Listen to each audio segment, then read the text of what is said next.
In this question, we're going to calculate the expectation value and the variance of the exponential probability density function. So for this question, let me remind you what the probability density function is for the exponential probability density function. That is lambda e to the negative lambda x if x is greater than or equal to 0 and 0 otherwise. Okay, so the question asks us calculate the expectation value and the variance of the exponential probability density function. So let's do the expectation value first. So this is mu. Some people call it e of x, the expectation value of x. And for any probability density function, that's the negative infinity to infinity of x times your probability density function, dx. So that's for any probability density function. So for example, for ours in particular, because our function f of x is 0 anytime x is negative, we really only have to worry about calculating this integral for situations where x is positive, because that's the only place that the function is not 0. Okay, and so we have x, and what is our probability density function when our x's are positive? They are lambda e to the negative lambda x, just like that. And so what I'm going to do is I am going to remove the constant lambda. Lambda is just a constant. I'm going to remove it outside, and I'm going to remind myself how to do these integrations where we have infinity. They're called improper intervals. And that is, I just replace that infinity by an n, and after the end of the calculation, I'm going to take the limit as n goes to infinity. So what we have left here is x e to the negative lambda x dx. Okay, so now we have to go ahead and actually calculate this definite integral. For this, what we're going to use is we're going to use integration by parts. So I am just going to kind of peel off just this part here. So all I'm going to do is I'm going to go to the side, and I'm going to calculate just what this integral is. And once I figure out what it is, I'm going to actually substitute it back into our actual calculation. So let's go note the integral from 0 to n x e to the negative lambda x dx. So for now, I'm just going to concentrate on calculating this quantity here. This looks like an integration by parts question. I'm going to call this part u. So I'm going to call it just the x. I'm going to give it the title u, and I'm going to do the exponential function is going to be my dv by dx. Okay, so I'm going to go over here. I'm just going to write this stuff down. So u is equal to x, which means du by dx is equal to 1. I don't know what v is, but I know that dv by dx is equal to e to the negative lambda x. And so if I anti-differentiate this, what I find is v is equal to negative 1 over lambda e to the negative lambda x. So now I can use my integration by parts formula, and I can write that this is actually equal to u times v, which is negative 1 over lambda x e to the negative lambda x, evaluated from 0 to n. And then I want to subtract off the integral of v, which is negative 1 over lambda e to the negative lambda x times du by dx, which is just 1 dx. And I'm going to evaluate that from 0 to n as well. Okay, if I go ahead and calculate this, plug in my n, plug in my 0. If I plug in n, I get negative 1 over lambda n e to the negative lambda n. And then if I subtract off what I get when I plug in 0, well, if I plug in 0 here into this x, that makes everything multiplied by 0, so that just goes away, so I don't really have to worry about it. I'm going to pull this lambda out front, so this this negative 1 over lambda out front. This becomes 1 over lambda, the integral from 0 to n, e to the negative lambda x dx. So I can go ahead and calculate that.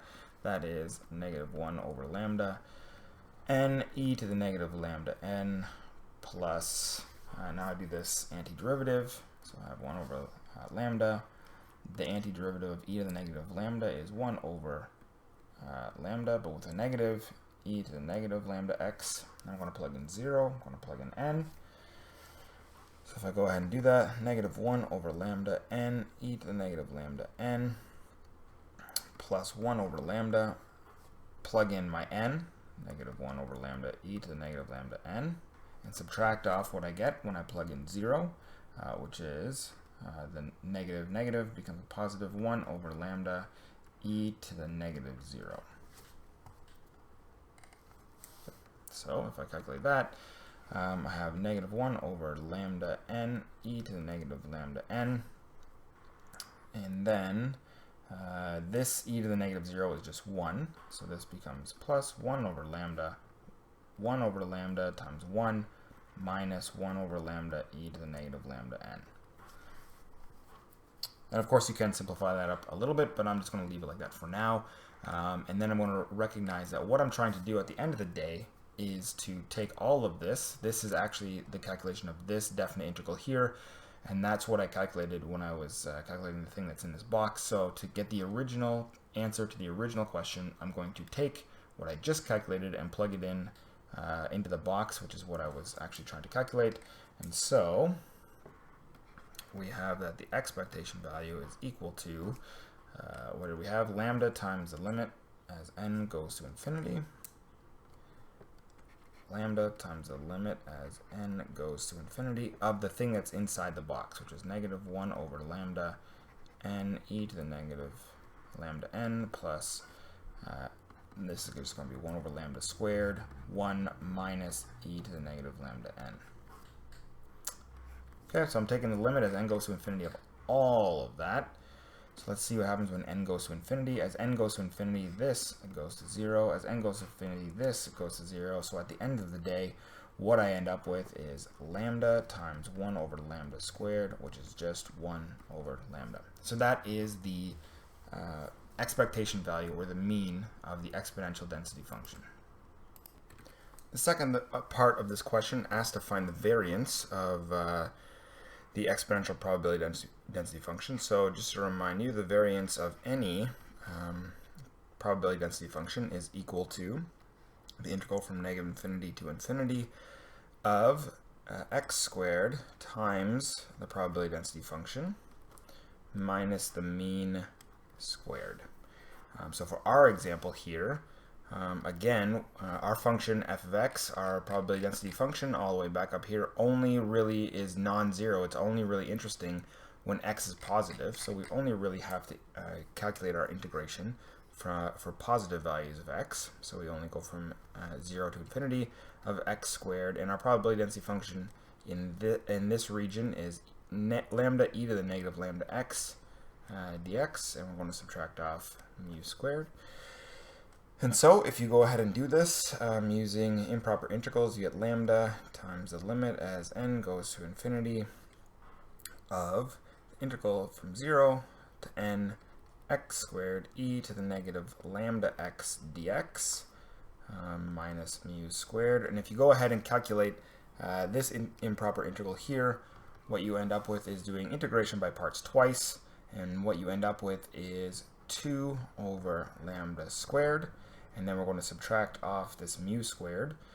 And mu, as we calculated up here, is 1 over lambda. So we're going to subtract off 1 over lambda squared. And that ends up giving us 1 over lambda squared. So the variance of an exponential probability density function is 1 over lambda squared. So I just want to point out here that this is integration by parts twice. So if you do integration by parts twice, you find out this this improper integral here is just 2 over lambda squared, and then after we subtract off mu squared, so this thing here is mu squared. At the end of the day, we end up with a variance of 1 over lambda squared.